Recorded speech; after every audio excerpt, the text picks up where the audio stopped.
সুপ্রিয় দর্শক, বাংলাদেশের পররাষ্ট্রমন্ত্রী মিস্টার খলিলুর রহমান বর্তমানে দিল্লিতে অবস্থান করছেন। প্রিয় দর্শক, সেখানে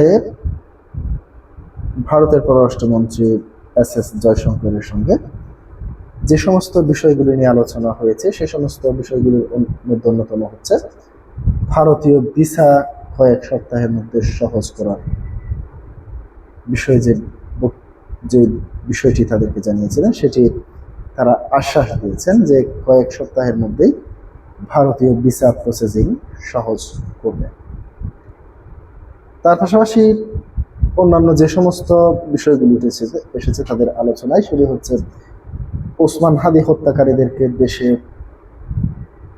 প্রত্যর্পণ চুক্তির আওতায় এনে তাদেরকে বাংলাদেশে ফেরত পাঠানো এবং তার পাশাপাশি শেখ হাসিনা, সাবেক প্রধানমন্ত্রী শেখ হাসিনা এবং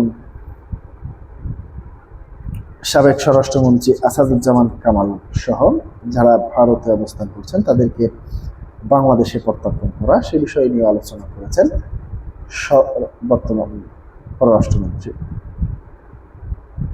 প্রিয় দর্শক, দিল্লিও বাংলাদেশের সাথে সম্পর্ক ভালো করতে আগ্রহী, কিন্তু শেখ হাসিনাকে কিংবা স্বরাষ্ট্রমন্ত্রী আসাদুজ্জামান কামালকে কি বাংলাদেশে ফেরত পাঠাবে দিল্লি, সে বিষয়টির প্রশ্ন সামনে চলে আসে। এবার সে বিষয়ে বক্তব্য দিতে গিয়ে যে বিষয়টি তুলে ধরেছে দৈনিক প্রথম আলো, সেখান থেকে আপনাদের সামনে একটু তুলে ধরছি। পররাষ্ট্রমন্ত্রী খলিলুর রহমানকে দিল্লিতে শুভেচ্ছা সফরে দিল্লির দ্বিতীয় দিনে আজ দুপুরে নয়াদিল্লির হায়দ্রাবাদে হাউজে এস জয়শঙ্করের সঙ্গে তার 1 ঘন্টার বেশি আলোচনা হয়েছে। তারা নিজেদের প্রতিনিধিদের নিয়ে আলোচনার পাশাপাশি দুজন একান্তে কিছু সময় কথা বলেছেন। আলোচনায় জয়শঙ্কর বাংলাদেশের নতুন সরকারের সঙ্গে গঠনমূলকভাবে যুক্ত হওয়ার পাশাপাশি দ্বিপাক্ষিক সম্পর্ক আরও জোরদার করার বিষয়ে ভারত সরকারের আগ্রহ পুনর্ব্যক্ত করেন এবং অগ্রাধিকার ভিত্তিতে খুব দ্রুত বাংলাদেশের নাগরিকদের জন্য ভারতের ভিসা চালু করা হচ্ছে বলে কূটনৈতিক সূত্রে জানা গিয়েছে।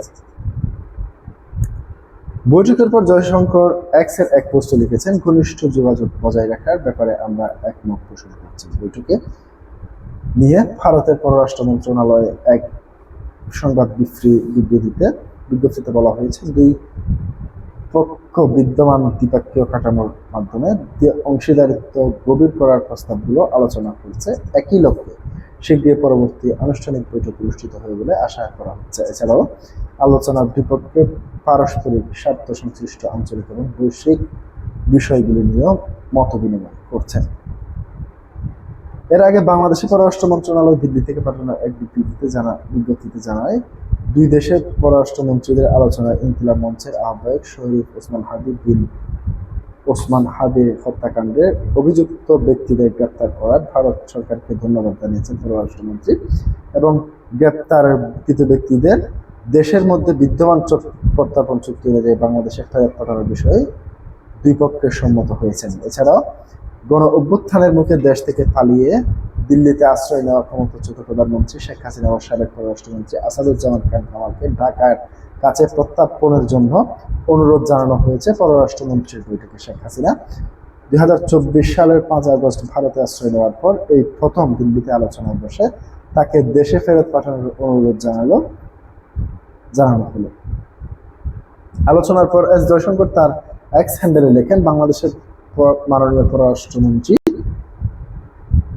জনাব খলিলুর রহমান ও তার প্রতিনিধি দলে আপ্যায়ন করতে পেরে আমি আনন্দিত বোধ করছি। আমরা আপনাদের দ্বিপাক্ষিক সম্পর্কের বিভিন্ন দিক থেকে শক্তিশালী করার ব্যাপারে আলোচনা করছি। এছাড়াও আঞ্চলিক বৈশ্বিক উন্নয়ন বিষয়ে মত বিনিময় করছি।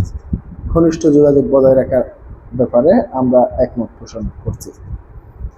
বাংলাদেশের পররাষ্ট্র মন্ত্রণালয় জানায়, দুই পররাষ্ট্রমন্ত্রীর আলোচনায় উভয় পক্ষ বিভিন্ন ক্ষেত্রে দুই দেশের দ্বিপাক্ষিক সম্পর্ক এগিয়ে নেওয়ার গুরুত্ব জোর দেয় এবং পাশাপাশি গুরুত্বপূর্ণ আন্তর্জাতিক বিষয় নিয়ে আলোচনা হয়। পররাষ্ট্রমন্ত্রী খলিলুর রহমান বলেন, প্রধানমন্ত্রী তারেক রহমানের নেতৃত্বে সদ্য নির্বাচিত বিএনপি সরকার বাংলাদেশের ফার্স্ট নীতির আলোকে এবং পারস্পরিক আস্থা, সম্মান এবং পারস্পরিক সুফলের ভিত্তিতে পররাষ্ট্র নীতি পরিচালনা করবে।